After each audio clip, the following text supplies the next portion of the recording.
Ronda Rousey has been a human wrecking ball in the UFC, beating her last 3 opponents in less time than it takes to toast a Pop-Tart. Is her dominance good for the sport, or is she victim of her own success? As always, we welcome you to share your opinions and your thoughts at facebook.com/RBTL Sports, as well as on Twitter at RBTL Sports. We welcome to the show this man right here, RBTL regular. Thanks for coming back. Jesse Feret, you are a baseball connoisseur. Great to have you. Glad to be back. To your right, Nick Macrozanaris. I remember seeing you sprint, Olympian sprinter. Great to have you, and thanks for taking the time. I've been chasing you down for a while. Good to see you. Thanks. And to my left, Anthony Cornelli, RBTL contributor. Always a pleasure to see you. Always a pleasure. Ronda Rousey's last fights combined, less than 90 seconds. A lot of people tune in to see how the fights are going to end, which usually is an armbar. But there's a lot of people who say that she's a little bit too dominant for the UFC. Do you agree with that? Well, what are you going to do, right? I mean, the last fight that she had that she won in 14 seconds against Kat Zingano should have been, a lot better than that. But what happens is when you throw a Hail Mary for your first pass of the game and you get picked off. Yeah, that was bad strategy. That's kind of what happens. I would like to see a rematch for that right away. I mean, Rousey even came out and said, I kind of feel bad. I would like to go again. But I don't think there's much demand for that, though. I think she made a statement there with regards to that fight. I don't think there'd be any interest or any demand to see that fight go again. I have to, guys. I don't think it's good for the UFC to have the number one fighter in the world be so dominant. I mean, I know they were both 10-0 leading up into the fight. She ended up winning in 14 seconds. So you think she's a victim of her own success? I think she is. I think she's becoming too much of a sex symbol for the sport right now. She's working on a modeling career, acting career, and at 28 years old, eventually the money is going to outweigh the UFC money, and she's going to have to worry about keeping her face pretty instead of getting her knuckles bloody. So she'll be the number one UFC fighter in the world. Every UFC publication right now has her ranked one.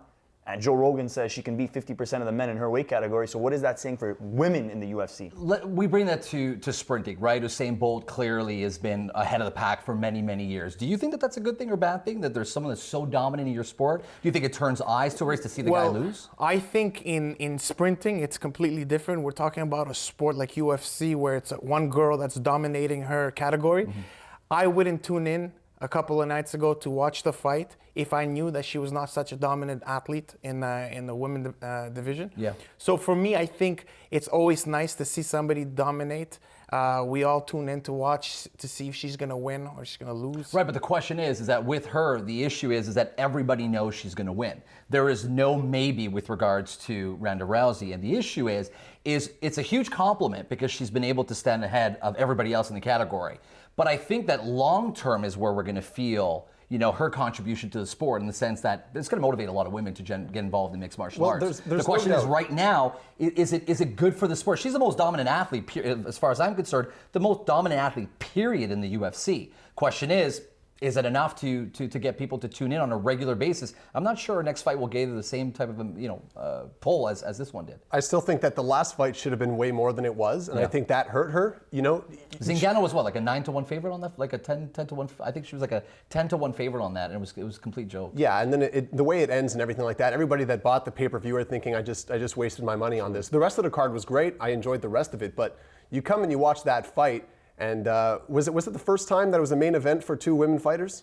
Was that the No, but it was the first time that in terms of breaking the record, this was the fastest submission that had ever happened in a championship fight. Right. And Frank Shamrock held the record of 16 seconds. She got it in 14. So there were some records broken. It was interesting to watch. The question is, how long can this keep up? How long can they keep pushing Ronda Rousey as being a draw, and every single time it never goes past the first round? I have to agree with you about saying that in 10 years from now, it might be good for women in the UFC. There might be more women competing in the for sure is going to benefit. WMMA competing in the UFC.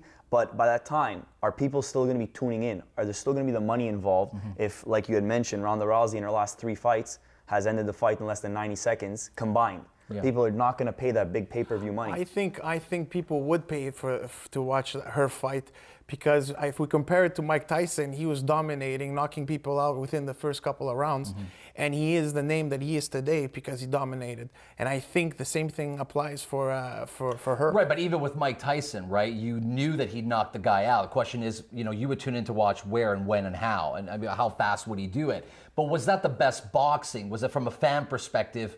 You're seeing knockouts on a regular basis, fine. The question is historically in the UFC, some of the biggest matchups have gone the distance. Some of the best matchups have gone the distance as well. But Ronda's not giving us that, right? Ronda's just complete, and we've never seen domination of this level either, but right? It's better like that, I think, because when I was looking back and I saw Mike Tyson dominate, he would knock out in the first couple of rounds. And I tuned in specifically to see how long it's going to take for her to win.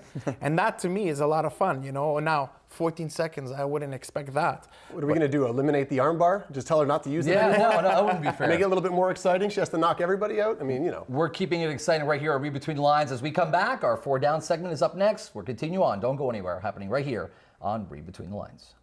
Read Between the Lines is brought to you by EliteSportstours.ca. What are you doing this weekend?